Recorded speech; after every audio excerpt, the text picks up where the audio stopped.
Hi, I'm Mario Evon, and you're listening to Talk Truth, a weekly edutainment podcast discussing the things that most people are afraid to, but from a Jamaican perspective. From relationships, sex and sexuality, to the ins and outs of entrepreneurship, in this space we speak about almost anything with the intention to inspire, educate, entertain, and create a fair and balanced space where your truth shall become your power and set you free. Folks, welcome to episode number 22 of Talk Truth. This is your boy Mario Evon, and I'm coming to you another week. You don't know already, Sunday morning things, and I'm gonna do something I don't normally do, and that is read a bio. So this next guest on today's episode is not only a friend, but just a phenomenal woman, and I'm going to tell you a bit about Kimberly Rickards. And Kim is the creator and co-founder of ManiFeast, a global networking platform for professionals of color that produces intentional discussions over brunch to inspire creative ideas, relationships, and new career directions. During her career journey, Kim has worn many hats within the advertising, entertainment, finance, nonprofit, and tech industries, including Global Events Marketing Associate and Executive Assistant at companies such as Viacom, the Make-A-Wish Foundation, American Express, Pinterest, and LinkedIn. ManiFeast is the marriage of Kim's professional experience to a few of her favorite things, which are travel, connecting people, and a great meal. So on this episode, we talk to Kimberly Rickards about ManiFeasting an intentional life. But before we go into the episode, I wanted to bring back something that you know we were doing last season, and those are Truth Bomb. So this week, the Truth Bomb discussion is going to be, tell me something, and this is going to happen in the IG story today, that you used to eat, maybe as a child, or still eat, that you should not have been eating. And if there was nothing that you didn't eat that you shouldn't have been eating because you were a perfect child, then tell me something that you eat way too much of. And too much of anything not good.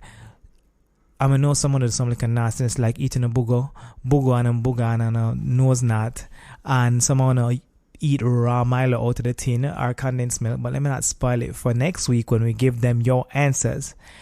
But the thing that I used to eat was the head of the matchy stick, which was the sulfur. So I used to have something like a matchy stick box in a drawer, and it was like the ones that you would find like from companies or hotels. So they were kind of on that little piece of baseboard. You used to have to break off each of the individual sticks. Yes, so like my mother never really realized say the matches them are good on, because she never really take our matches from that stash. Mario used to go in there and eat off the matchy stick head, them the little red sulfur head, them used to taste nice to me. I don't understand why, and God bless me that I'm not dead now. I wonder if that sulfur was protective. I wonder if that sulfur will give me cancer. Well, anyway, tell me what you used to eat on IG, and we will talk about that next week. But let's get into episode number 22, ManiFeasting an Intentional Life with Kimberly Rickards. Enjoy. Alright guys, welcome back to Talk Truth. It's been so long I've been wanting to come back, and with me today I have an amazing guest who is a friend, and she goes by the name of Kimberly, but people call her Kim Rickards, and I'm going to let her tell us. Hi Kim, welcome. Hi. Hello everyone. Hi, and I know you are an avid Talk Truth listener, so you're here every Sunday. Every Sunday, religiously. Kim, I always hate asking people what do they do, but tell us a little bit about yourself. That question, it's always a weird one to start with, right? It's like, where do I start? A little bit about myself. Well, I guess I can start with my 30s, right? So I am a young professional Black woman in my 30s that just happens to be the co-creator of ManiFeast, which is a travel and networking series for professionals of color. And the whole concept, I can't even think of the word I'm looking for, but the concept of ManiFeast is to truly connect professionals on a more intentional level. Wonderful. And Talk Truth is always from a Jamaican perspective, and it doesn't mean that we cannot speak to people who aren't from Jamaica, but you are Jamaican. And the question is, you were born in the US, right? Yes. Tell us a little bit about your Jamaican family, how you're connected to Jamaica. Sure. So both of my parents are Jamaican from Kingston, as are my grandparents as well. And my grandfather is actually from St. Elizabeth, and my grandmother is from Almontown. Big up all the downtown people. Almontown, big up. But yeah, we just happen to be, my siblings and I just happen to be living in America, but I would say I'm more Jamaican. Right. You identify. I just don't have the accent. And right. When you move back, we're going to give you a couple of years or months, and we'll see. You're going to sit right in. I think I need a couple of weeks. You need a couple of weeks, right? And you're good, right? All right. Well, I like the fact that you introduced what you're co-founder of ManiFeast, because I wanted to call today's podcast ManiFeastation. So I want to play on the word, but really, I have found you to be such an intentional person, and I wanted to have a conversation about being intentional about things that you want, connecting with people, and transitioning, because you are currently in a phase of transition. Yes. From the 9-to-5 world of corporate to being a full-time entrepreneur. Is that fair? That is a very fair statement. All right. Tell us a little bit about that transition first. Well, first of all, it's a scary transition because you go from a consistency of always knowing what to do and who you're going to be talking to and what's expected. But when you are transitioning into full-time entrepreneurship, you kind of are making the rules as you go. I wouldn't call it flying by the seat of your pants, because for me, I'm not. But for some people, it may feel that way because not everything is so organized. Right. Things kind of do come into play as you go along. So that's the real switch, in my opinion. And in one space, the structure is set for you, and in the other space, you set the structure. Exactly. Don't forget that paycheck that you know you're going to get every and month. The paycheck is a whole other thing. So I knew that this was going to come. So I was able to start saving, a year before it actually happened. Some people, they probably save a little longer. Some people don't save as much. Right. But I would say that saving is a big part of it, so that you don't feel that sting of not having that consistent money all the time. But at the same time, it's like you learn a new thing about yourself, so you adjust accordingly. So instead of doing certain things, you may scale back a bit, or you may invest in other areas. But I mean, even choosing to save to enter into entrepreneurship is also such a very deliberate and intentional thing, which a lot of people probably don't do. They just want to switch into the passion job without planning carefully to go into it. Yeah, and I'm a person that believes that there's certain things that you can do where it can really just be kind of like you're just jumping in it, but something where you want it to be lifelong, you want to leave a legacy. I would say you probably should structure it more where you know that you're going to do X by Y date and Z by this date, instead of it just being you just run into it, right? And you have nothing planned at all. You don't know what you can run up into. You don't know exactly. Run up you really don't. Yeah, buck up in. What I wanted to tell people was how we met, and Kim and I were introduced by a mutual friend who goes by the name of Sean. Yes. And Sean didn't introduce us for anything related to ManiFeast. No. He introduced us because Kim is also affiliated with Carnivalist. Yes. And I am affiliated with something many Jamaicans may not know, but you might say half a know about the place. And Confessions for Season 2, I am behind half a know about. And Sean put us together because he figured maybe we could do something, collaborate in the carnival space. And that's how we met. That's how we met. And the funny thing about how long has it been? It's more than a year? Yeah. I think, it's over a year now. But not 2 years yet, though? Not 2 years yet, no. But the funny thing is that when we initially met, ManiFeast was basically just starting as well. Right. So it was almost like you were part of the beginning stages of ManiFeast as well. And when we met, Talk Truth wasn't even in existence. It wasn't. It was a concept, but it was a conversation that we had about you doing a podcast. And look at that. Look at the intention. The intention. And the irony is, again, too far. I mean, I remember being in a phase of my life when I used to say, no new friends. And then, I've met you, and in under 2 years, I probably speak to you more than I speak to friends I've known for all of my life. I've been to New York, and we've hung out in New York. We've hung out in Jamaica multiple times. Yes. And by the way, Kim is in Jamaica right now. We're doing this live. We are live. And it is crazy to see how different relationships can blossom. For sure. I was co-signing Drake's No New Friends as well. But then I realized that, again, when you are in different places in your life, that you need to have new friends. Right. And mainly because if you're going to grow, you need to know that sometimes you grow out of things, and sometimes you're going to grow with the people that you've known forever. Sometimes you're not going to grow with them. You're going to grow with these new friends. So you have to be open. And that kind of goes back to, again, just not jumping into things, right? Right. Because when we initially met, it was for photography, for Jamaica Carnival. A matter of fact, we were just trying to figure out how we could help each other out. And if I recall correctly, when you told me what Carnivalist was about, which for y'all who don't know, download the app. Yes. Yeah, Carnivalist got a plug. Yeah. It really gives you information on all the fetes and things happening in different islands, other countries. Anywhere where there's a carnival, the Carnivalist app will give you a bunch of information, right? But I remember saying, I don't think I have anything to really offer to you right now. I'm a one-man show and I don't really have much. And we kind of just left it where it was. Yeah. And we just continued to speak. And then we've, I think, really helped each other out and been listening ears for so many other different things. Yes. That is unreal. All right, well, let's keep moving on the topic of connections. So our relationship is a reflection of how intentional you are. Because Kim literally got my number, I got hers. I think she may have messaged me within a couple, I don't know. She did it quickly. Was it?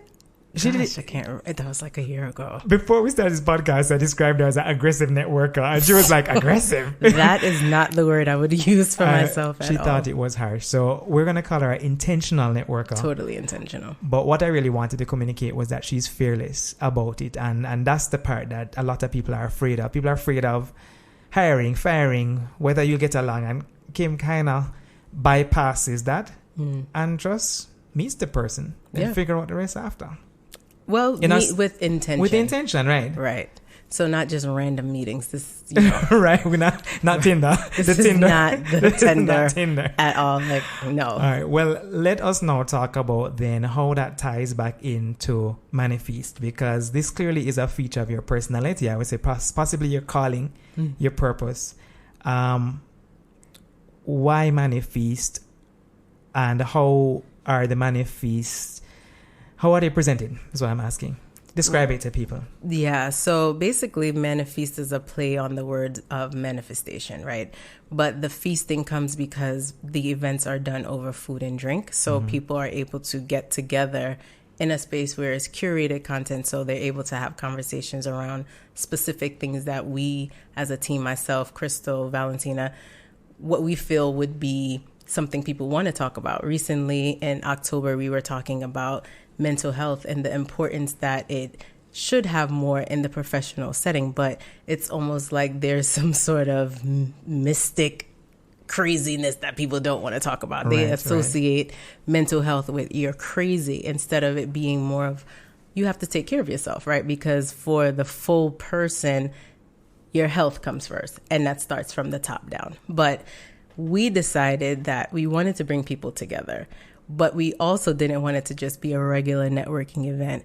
I don't know how it's here in Jamaica, but specifically in the States, people go to networking events, and some of them are just showing up because it's free. Some of them are showing up because the Hennessy is flowing. They're showing up because the food is there. Drop your card in a bucket. They're dropping their cards in buckets. Right. Yeah. And if it's their card. So it's like, it's not really, for us, we didn't want that kind of event. We didn't want to be the people that just threw another event for professionals after work. We wanted to be mindful of their time, and we wanted to make sure that if they were coming to an event that we were producing, they felt that it was a good value of their time. That there was quality in it. There was quality, and that there were people that they would want to know there. Right. Because let's be for real, a lot of times you can go to an event and you get there and you're just on your phone the whole time because you're just like, why am I here? Well, this is a difficult question, but how exactly do you curate that there are people that I'll want to meet? Like, how do you try to ensure that that happens for the patron, you know?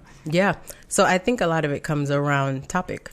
Right. So we heavily use our networks, our professional networks, but then we rely on like social media. So people are finding us through social media, through the posts that we're posting.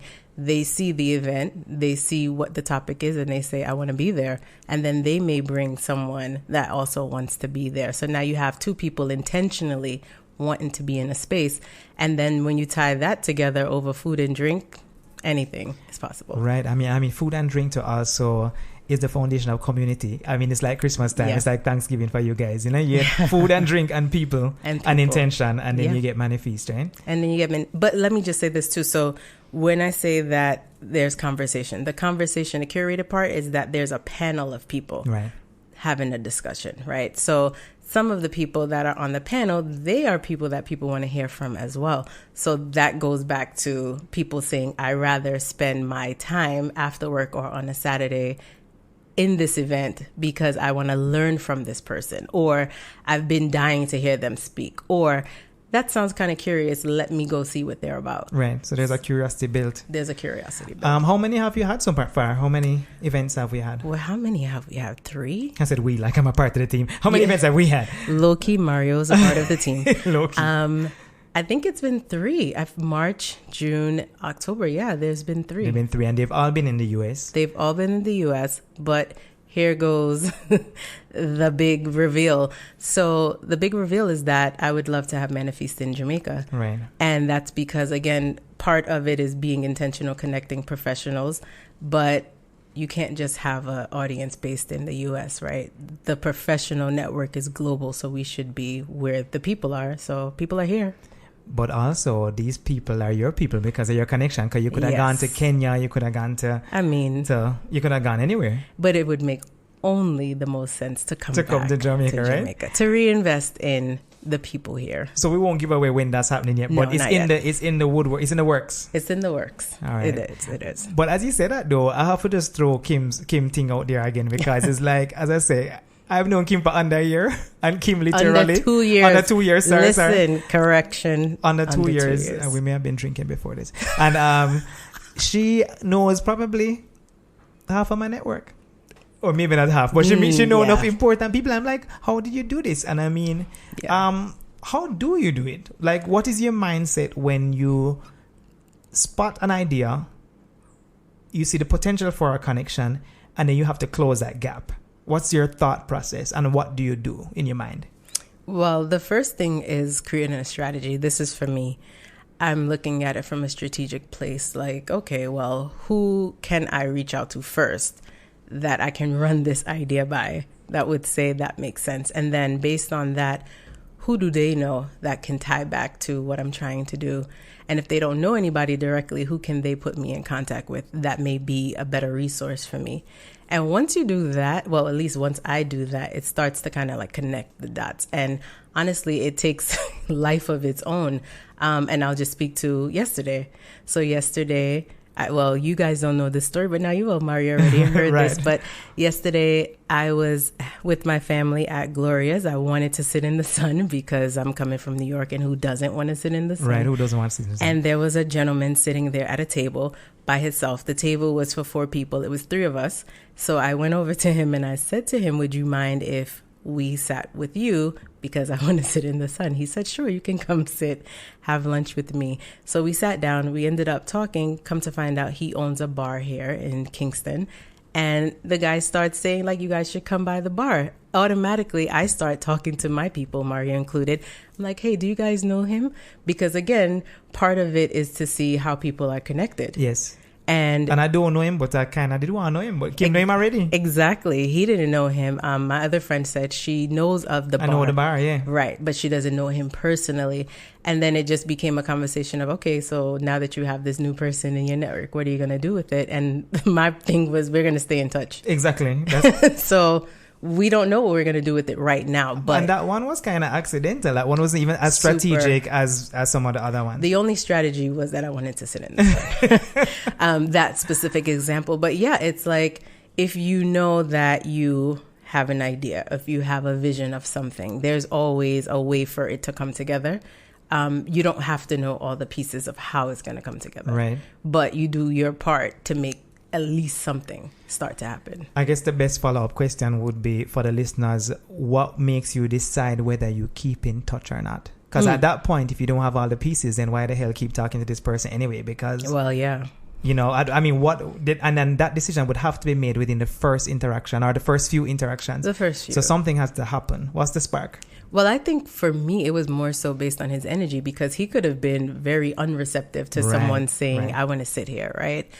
He was quiet, minding his own business. And here I am like, well, this is what I want, so let's make it happen. And he accommodated you. And he accommodated me. But not only was it that he was accommodating, but then in the conversation, he was just open. It felt as if he wanted to engage on that level, whereas he just wasn't having lunch anymore. Now he was like, I want to get to know you guys too.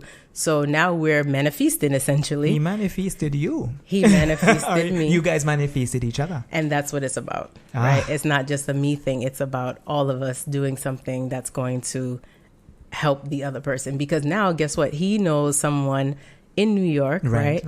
That if he wanted to say, hey, this is what I'm doing, when your people come from New York, send them my way. Right. Well, that's true. And so that's organic, and then there's strategic. And I just want to clear up strategic for people, because I know some people hear strategic and networking and they think false, inauthentic. How do you then ensure? So you've decided why you keep in contact. How do you ensure it doesn't feel janky and inauthentic and like... Oh, you can tell if it's janky or inauthentic. Yeah. One of the things that I personally hate is when someone who does not know me starts to ask me who I know. Right. It's like, why do you need to know that? Right. Why don't you get to know me? And then we can discuss things and that may come up. But if your intent is to just know who I know, then I know you're not very invested in me. At least that's how I feel. So then I can then say I'm not interested in really taking this to the next level. Oftentimes too, some people, when they're not authentic, they kind of let it be known. Yeah. You know, like you can kind of sense when people are just not real. And when they want something, but they're not giving. And one thing I always say to people, you have to know that networking is truly give and take. It's not just give, it's not just take, because you are essentially in a position where you can open up many doors for someone and they can open up many doors for you if it's done the right way. But if you just ask me who I know, right, you're just trying to get in there, and that's not working. That doesn't work. Comment on how you think your Jamaican upbringing has contributed to the person you've become now. I mean, I don't know any other upbringing.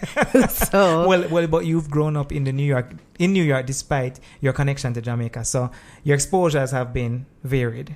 They have been. I will say that my Jamaican upbringing has taught me to just be grounded. So I don't really take anything for granted. Everything that I have, I'm like grateful for it. When I meet people, I'm not just like, oh yeah, this person can do this for me. I'm more so like, let me hear this person's story. And I come from a family of social workers. So most of my family has been in that field anyway. And if they're not social work, they're in the medical field. So they're always helping people. Yeah. So I feel that that's just a part of who I am. And I'm interested in someone's story. It's weird. It's like I like to hear where people are coming from, right, and why they are where they are and why they do what they do. And then I can listen and say, okay, well, here's how I can help them. But I've learned you don't force the help on them, which is why listening is important. Yes, listening is very important. Do you feel like people can learn to be intentional? Oh, absolutely. I've learned to be intentional. I wasn't always as intentional, right? I think that at times I was just kind of like haphazard. Things just happened and I was like, okay. Yeah. Now I'm like, no, actually, you should probably do it this way so that you get this result. And then I'm more patient with myself, because just because you're intentional doesn't mean that something's going to happen right away. Right. So, it may not happen right away, as you say. It may happen years after. Right. Months after. Right. What's your vision for ManiFeast? What do you see it becoming? I noticed you said traveling. You said Black community, entrepreneurship, connection. Yeah. I see ManiFeast really being a global resource where people can not just attend an event, but be a part of a real network. So that network can live online, sort of like a Facebook where people can belong in a group. A lot of people in the States are talking about, and people meaning companies, but they're talking about diversity and inclusion and belonging, and hearing belonging as like a buzzword. I'm like, people have no idea what that really means, right? It's not just that you feel that you fit in at your job, but you want to feel that you fit in your community. Mm-hmm. You want to feel that you fit in even in your family. Yeah. So it's not like, okay, I belong at work and then I come home and I have no idea if I should be here. Right. But I would love to see ManiFeast be that place where people really feel like they belong and they are helping other people to not only grow in their career, but they're helping them to be better citizens globally. Yeah. What would you say the feedback has been so far based on the 3 events? Yeah, people love ManiFeast, which is awesome. People are super supportive of it. Everyone that I've spoken to says it's needed. And to me, I'm like, well, that says a lot, because what's missing? And clearly, people connecting on a intentional level professionally is missing. So it seems that people are over these random like the networking events where you drop a card. Yeah, they're over that. They really are like, okay, how can I get to that next level? How can I really get promoted? Who's really in a position to help me? I know at home, you know, and in Jamaica may be very, very different because most people here are brown, right? So, or black. Yeah, use black and brown. Black right? and brown. We get to this conversation. Black and brown people. It gets so deep. We probably say most are black, yeah. Right, but at home, that's not the case. So at least let me speak for myself. I have been in rooms where I'm the only black woman. Right. And then I cannot really be myself because people that are around me may not understand me. They may not understand where I'm coming from. They don't understand why They don't understand the context. And right. Yeah. Or why I'm doing what I do or why I choose not to do something. Right. So having an event where people that look like you are in positions where they can get you in the door, I think it says a lot about what's not happening. Well, I mean, look at you. You went to St. Hugh's event last night, which was, you know, in a same way promoting community and foundation. And as it's a little different here than it is there, but I'm sure you saw the camaraderie between the sisters and how much it meant to them. Oh, absolutely. And I guess for you, ManiFeast will be a brother and sisterhood of intentional professionals. And the thing about it is that I think what happens when people get together and people keep in touch and they grow and you can grow with them, anything is possible. Yeah. Right? Because there's some people that I met early in my career that, I mean, we hadn't worked together in years, but they see ManiFeast now and they're like, I want to be a part of that. How can I help? And this is years later that they're reaching out, but they see something in the event and they see the potential that it has and they want to be a part of it because for them, it represents something greater than even probably I'm thinking of right now. Right. So I'm like, well, here's how you can help. Here's how you can help. We need help. Send an email. Send a check. Send a check. But seriously, how you can help is truly, I mean, right now, following on social media, sharing the page. And again, we are at underscore ManiFeast on Instagram, Twitter, and Facebook. And that's ManiFeast for anybody who can't spell ManiFeast. You better spell it. You better spell ManiFeast. You better spell it. Is that it? Yeah, I'm sorry. Tifa had a song called Spell It. It's my go-to. Lord, Tifa. What I wanted to ask you, tell me, and this is an on-the-spot question, can you on the spot tell me some steps that you think people can take to become more intentional? Steps that people can take. And it can be broad. There's things that you think that they can do. Have a plan. Let's start there. Yeah. Right. I'm personally a vision board person. Mm-hmm. Not everybody is. Some people they write things in their notes on their phone, or if you are a person that prefers to have like a Excel doc or whatever keeps you organized, but have something written down. There's a power behind written word. Always. Yes. And I think that a lot of times when you write it, it's actually biblical. But for those that are not believers, the universe will bring right. things when you put it out there. And right? outside it, well, no, continue. Oh, well, I was starting to say that, you know, the universe will bring it, but you have to write it because it can't just stay in your head. Right. So start. All right, so there's writing it down. For you specifically, do you use timelines? Is there a time frame? Do you have a 1-year plan? You have a 5-year plan, a 3-year plan? You don't get into that, or yeah? So it's funny because plans help, right? Because that's kind of where you can get strategic, but I'm not committed to the plan. So for example, if something happens before 5 years, I'm not going to be like, this wasn't supposed to happen. Right. Or if it doesn't happen. But some people are. But I'm more of a person that's like, you know what, just be fluid because anything can happen at any given moment. For example, I didn't expect to meet this guy yesterday. Right. It's a structure, but it can be changed. It's a changeable definitely structure. a changeable it's fluid. structure. And the thing about it is, I would also say just to be, I can't stress it enough, be kind to yourself. Yeah.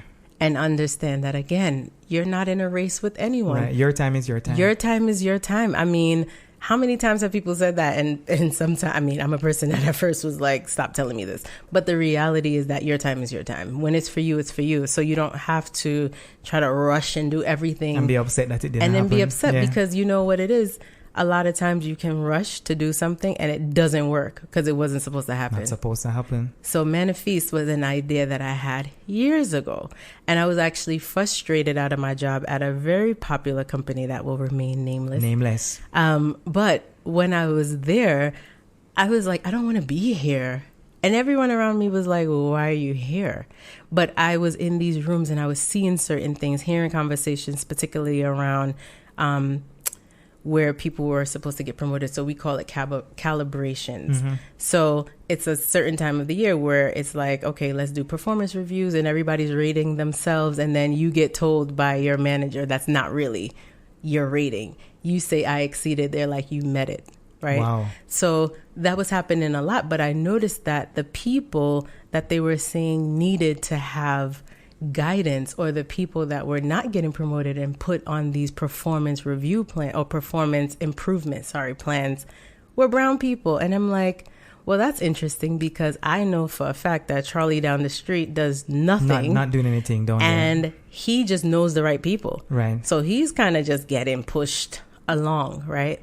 And then you have these brown people that don't necessarily have any connections. The right people. They're delivering the same amount of work, but getting bad reviews. And I was like, there must be something that I can do to kind of start bringing, well, we would say closing that gap, right?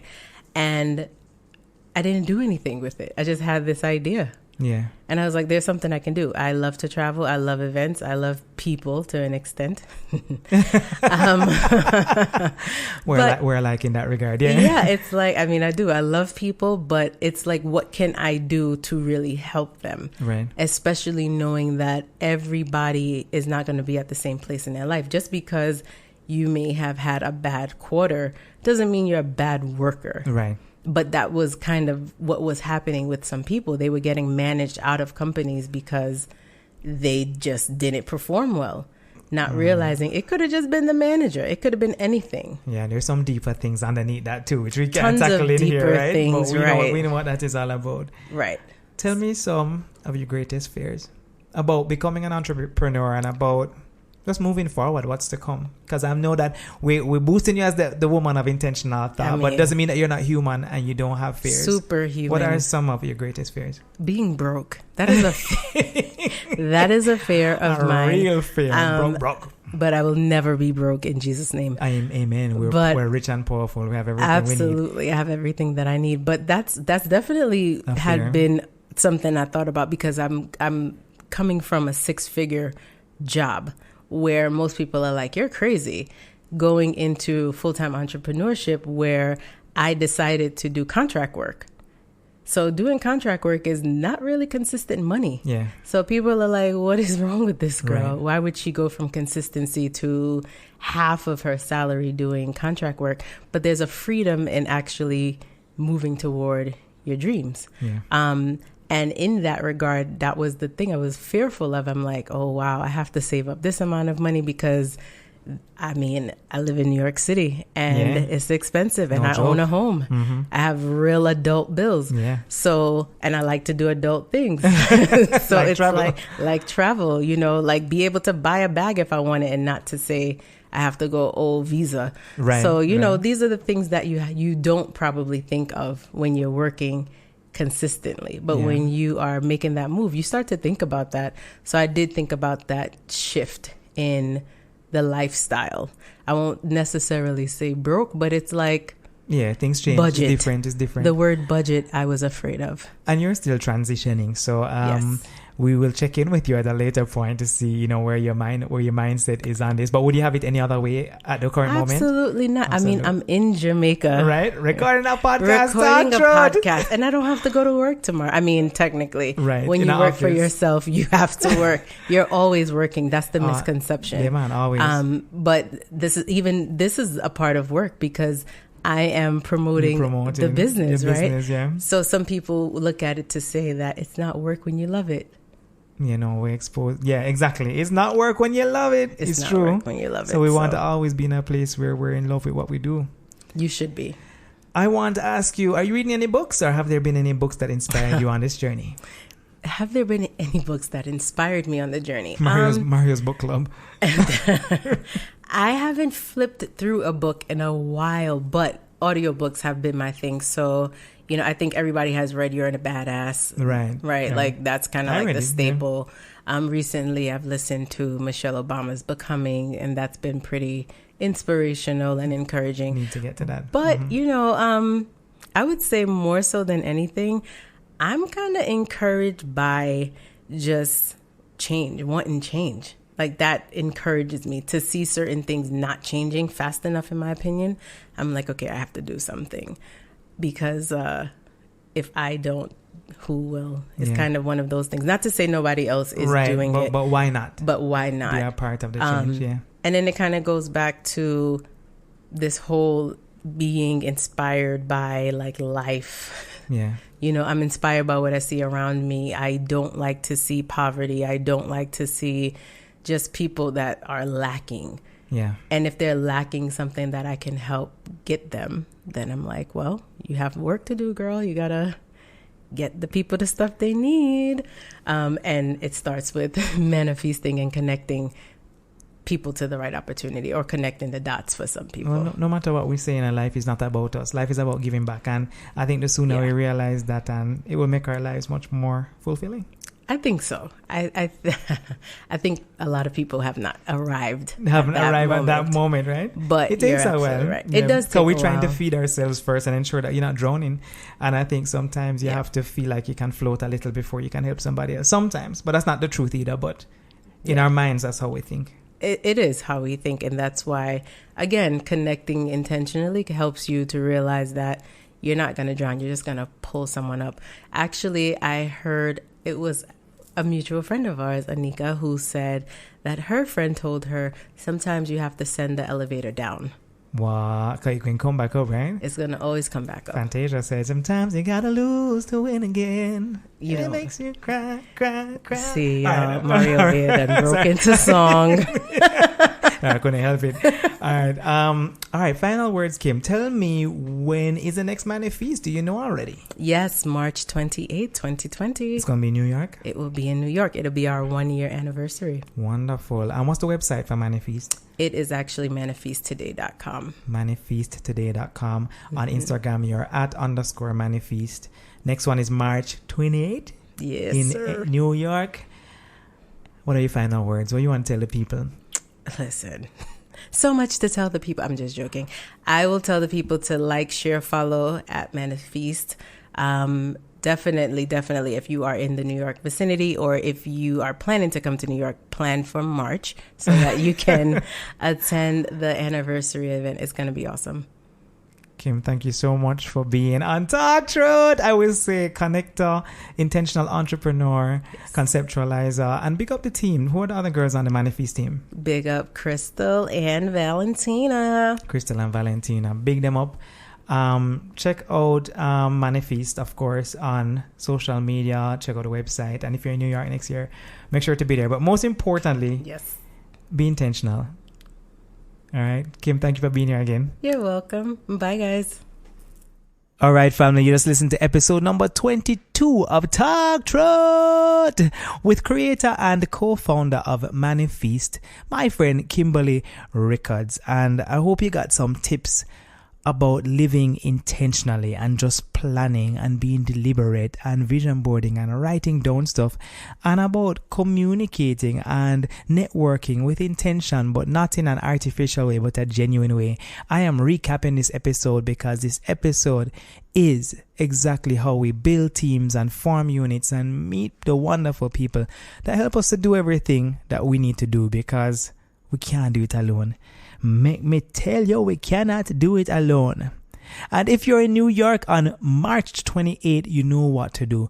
Go to ManiFeast. Go and check out the event. Go and meet some cool people while having brunch. How cool is that? ManiFeasttoday.com is the website. And of course, Kim mentioned their Instagram page. So sign up for their mailing list. Get some information. And as usual, I want you guys to follow us on social media. We now have a dedicated Talk Truth Instagram page. And the reason I did that is because sometimes you may not want to follow Mario Evon, even though you really should follow Mario Evon as well. But for those people who don't like a lot of noise, you might just want to see your Talk Truth episodes pop up and keep it right there. Follow us at follow us at talk.truthja on Instagram. So that's talk.truthja on Instagram. And follow me on Instagram at Mario Evon. If you'd like to follow us on Twitter, that is talktruthja, one word. And we also have a Facebook page that you can find as well. So follow us, and most importantly, subscribe to the podcast when you find it in a podcast app. Comment on the podcast on Apple Podcasts or iTunes and leave us a rating. And if you leave us a comment, I will be glad to big you up and shout you out. It's great to get the feedback. Sometimes I don't get it online. What has been happening is that I run into people on the streets who tell me that they're loving the podcast. Big up to Loxley Waits, who I saw today, who said to me he's been loving the podcast. He's been listening to it from episode 2. And it's really reassuring. I mean, these are people that I see around town a lot of the times, and they've never spoken to me. And then we end up brushing closely for some reason in some space. And then they're like, hey, I listened to your podcast. A few weeks ago, somebody at a soca party, as we were leaving the party, told me how much they enjoyed the podcast. And it is very validating, reassuring, and just great to know that people are being touched by the content. So continue to support, continue to show love. You know it go already. And of course, see you next week, because you don't really have a choice. So I'm your boy Mario Evon, and you've been listening to Talk Truth, a place where your truth shall become your power and set you free. Until next Sunday, stay safe, be vigilant, be blessed.